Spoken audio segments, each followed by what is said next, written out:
Hello. Welcome back to my channel. My name is Michelle, and in this video, I want to talk about anxiety and depression caused by autoimmune disease. And in my case, my autoimmune disease is MCTD, or mixed connective tissue disease. I have dealt with anxiety for, I want to say, well over 20 years.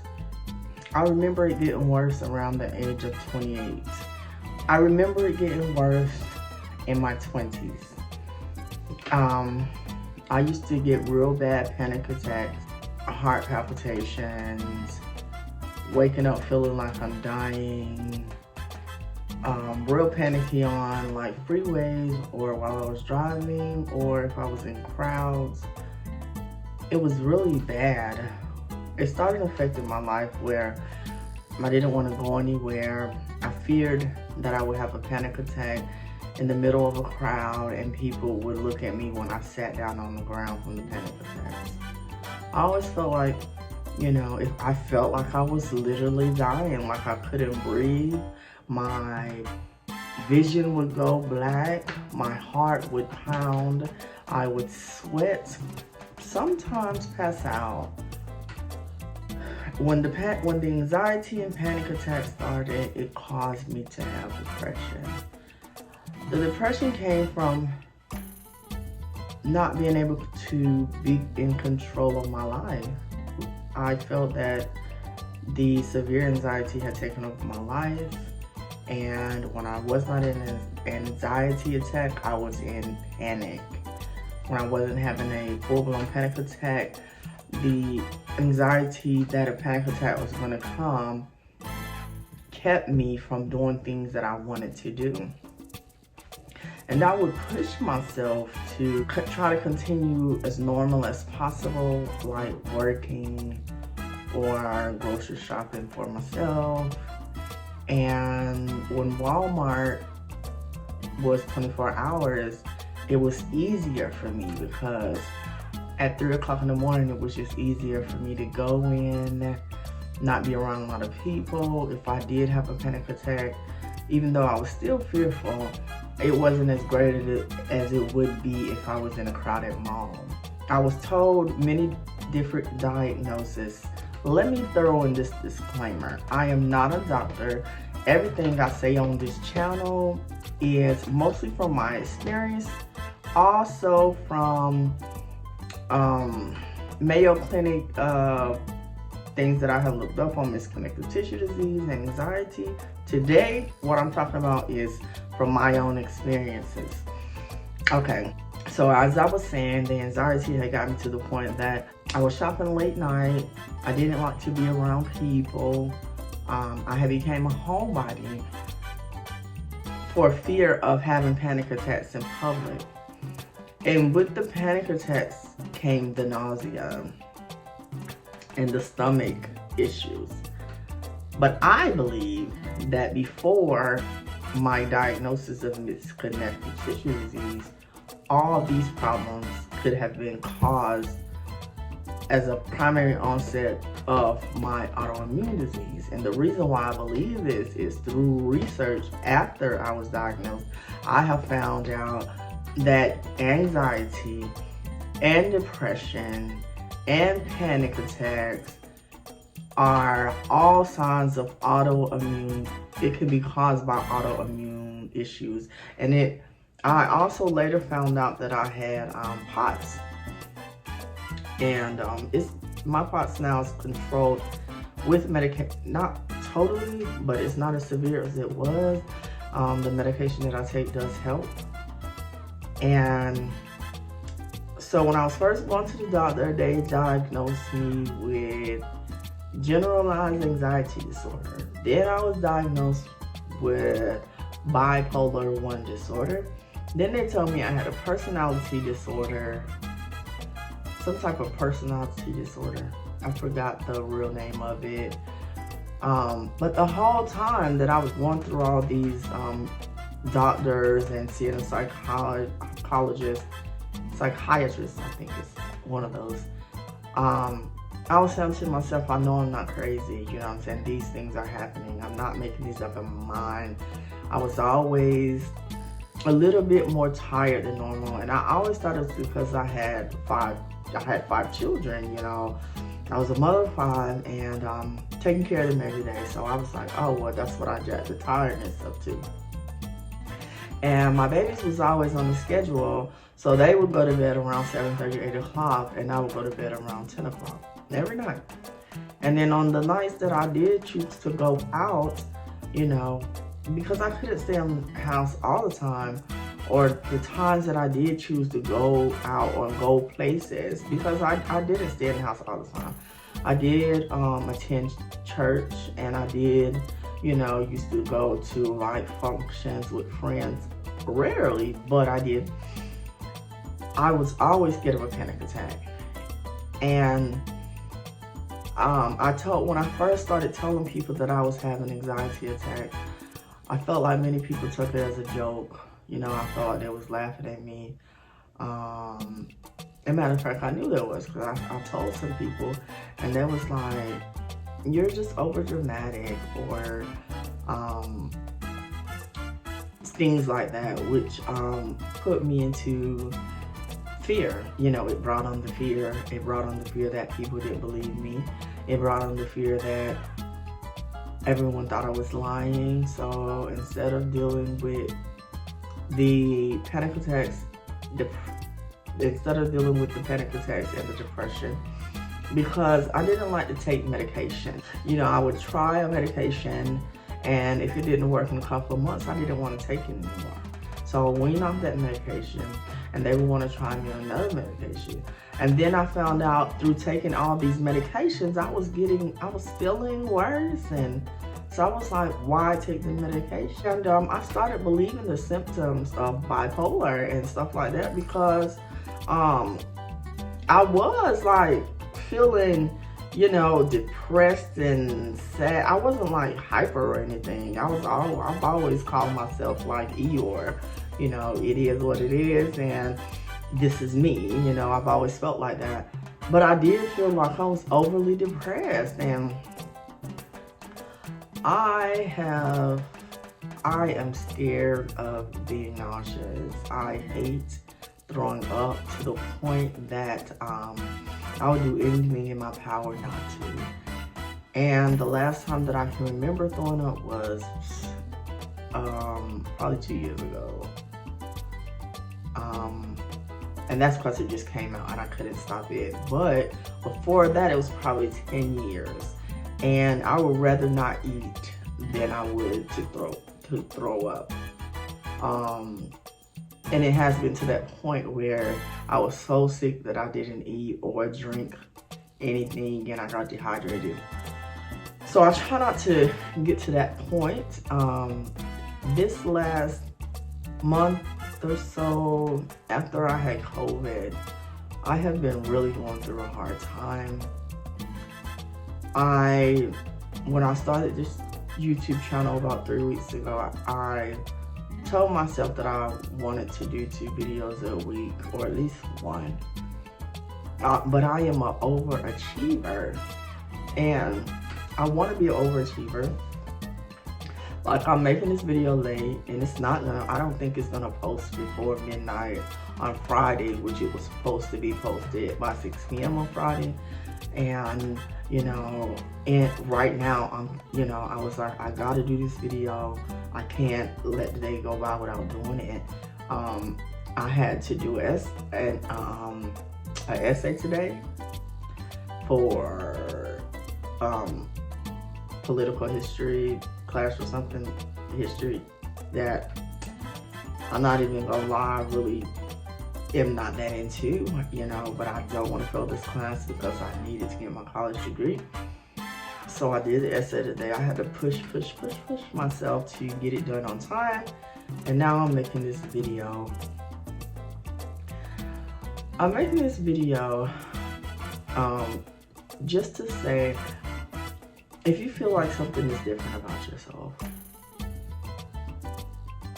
get a second or third opinion. That's how I feel. You know, I had never really knew anybody in my family that had dealt with anything And it's probably because I believe that, I don't know, my family was kind of secretive. And, you know, I sit here and I am an adult and I don't really know my family history outside of high blood pressure. I know that's something that runs in the family. You know, I know that obesity is, you know, there's a few people in my family that have obesity, so I know that is an issue. And right now, according to my doctor, I am obese at a little over 200 pounds. As a matter of fact, I weigh 206.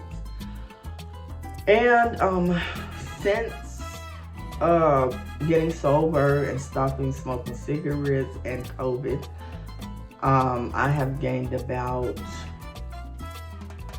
30 pounds since the beginning of COVID. So I went from I gained about 40 because I went from 180 to 220, but I lost back down to 206, and I don't know how. I think it's just because since I had COVID, I really hadn't had this major appetite. So I'm back down to 206, and I want to get down to like 165. You know, and I'm only saying this because I want to be honest. And this is something that I can depress over. And I'm trying not to live in anxiety and depression anymore. And I've been feeling really anxious. Since I had the COVID, I feel like I'm more anxious. I'm starting to have the Raynaud's again, which, and the palpitations and the racing heart. I feel like it's getting worse when it was better. So, you know, I dealt with anxiety for a long time. I'm talking about real hard anxiety. I would cry. And at the end, like prior to 2018, it had gotten so bad that I could not even ride in a car like 5 minutes away, or ride on the bus like 5 minutes away to get to work. That's how bad it had got. It had got so bad that I would get on the bus and wear headphones and listen to meditations and close my eyes so that I wouldn't watch, you know, and try to hum through the panic. And sometimes I couldn't make it and would get off the bus early and have to call an Uber. It was just, I don't know, it was a lot. Until you have been through this type of panic, you wouldn't understand. And if you are going through it, I say check into it. You know, I feel like depression, anxiety, and sometimes diagnoses are thrown around lightly. I really do feel like they're thrown around lightly. And as I said in my story, my recovery story about my children, I went through issues with the court with my children in 2007. And during that time, just before that, that's when I was having a lot of depression. I lost my house, my job from passing out at work. It was just a lot. And, you know, at that time, you know, they were saying maybe you just need some rest, you know, all this stuff, you know, depression is normal. It's not normal. It's not.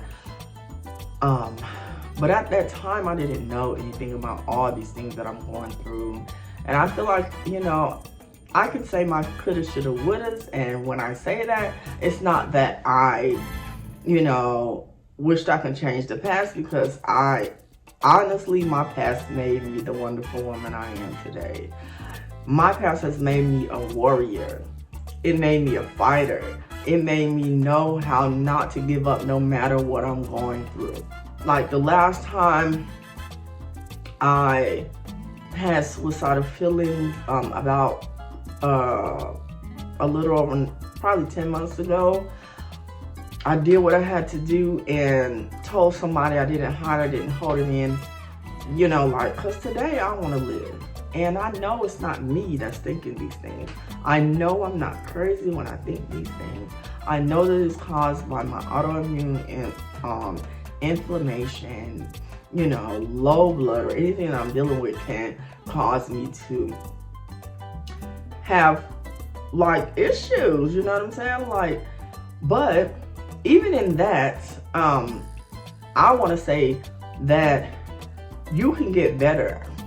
And if I wouldn't have kept fighting, if I would have gave up on my life, I wouldn't know the things I know today.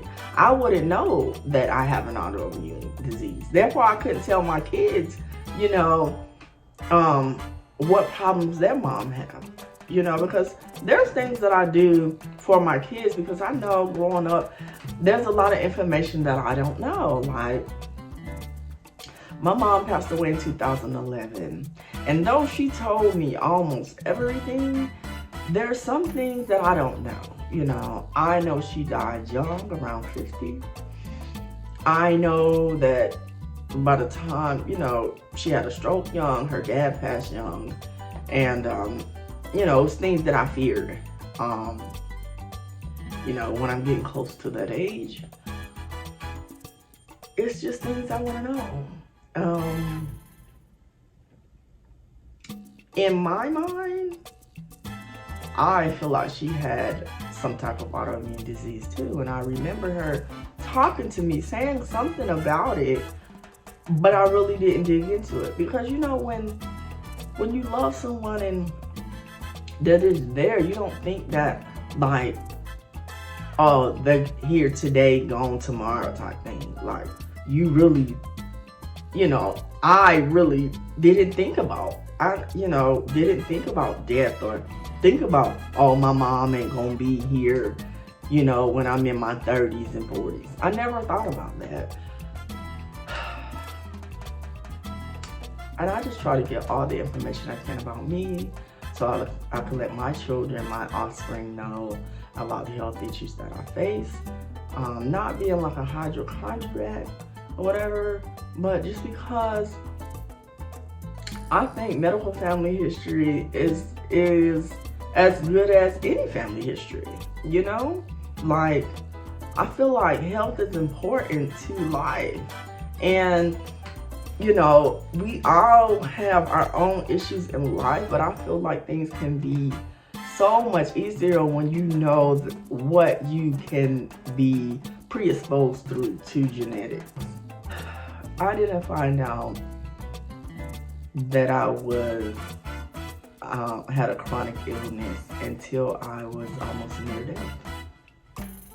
I was near death, and that scared me.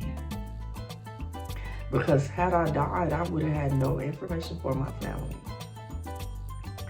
I think that most of my family would have thought I died from alcoholism, or maybe suicide attempts. I don't think they would have, knew the real gist of my illness. And that scares me. I can remember going in the hospital, feeling like I wasn't here, having the rash all over my body with a fever of 104, unconsciously conscious, like not really knowing what's going on really, because I don't remember some of the days in the hospital. It was so scary. I had sepsis.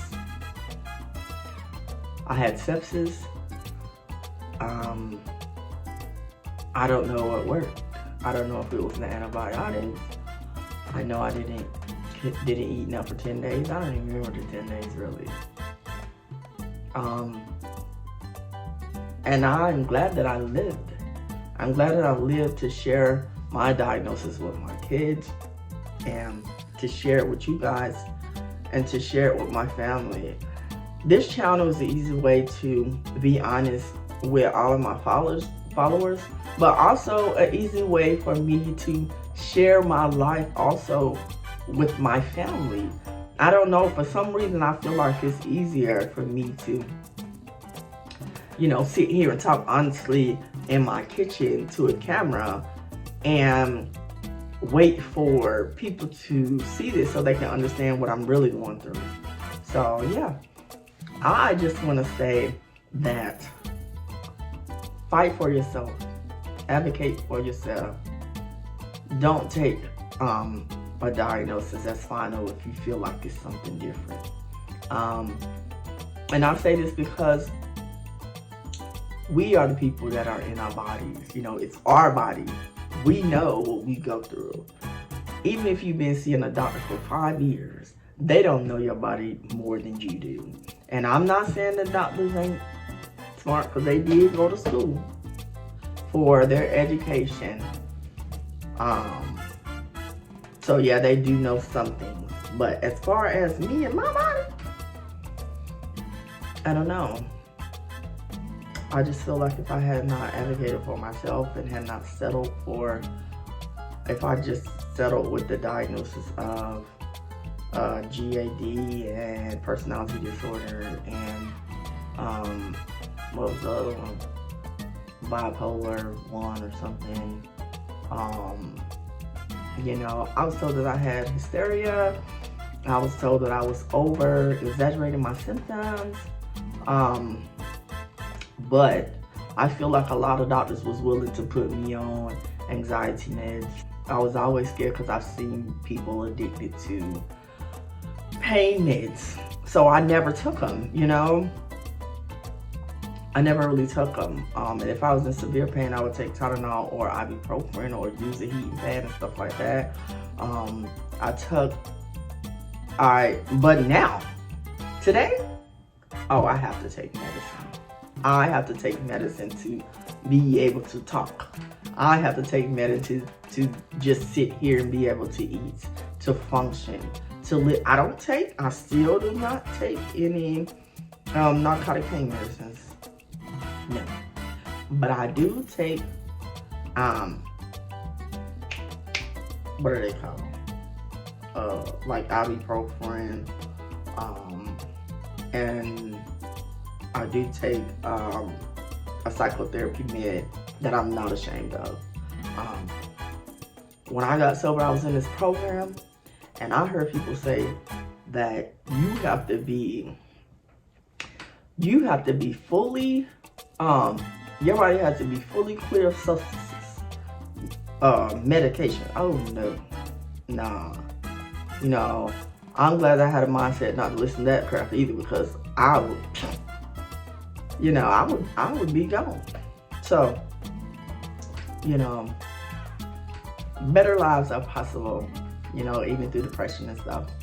I had found myself trying to get a little depressed the other day. So I had to give myself, I was down. I had to give myself a pep talk and keep it moving. Don't ever give up on yourself, you know. That's all I got to say. I'm rambling now. This is my board: anxiety and depression caused by autoimmune disease, and mine is this connective tissue disease. So if you have anxiety, and you may, you know, talk with your doctor, be open, advocate for yourself, be honest with yourself, trust your own instincts. If you feel like something is wrong with your body, get it checked out. I want to thank y'all for sitting here listening to this rant about anxiety and depression. The reason why I talked about this today, because I felt myself. I've been dealing with not panic attacks, but slight anxiety where my heart has been racing, where I feel like I'm going to go black, but not all the way to a full-blown panic attack.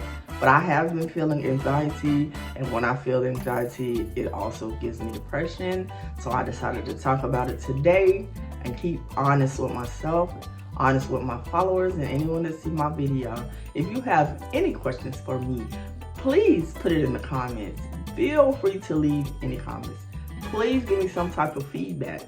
You know, any questions, anything, you know what I'm saying? I am willing to talk. You know, this country accent may not be understood, but I am willing to answer any questions that you may have. And if no one has told you they love you today, please let me be the first. Have a great day and show love to someone else. Bye-bye.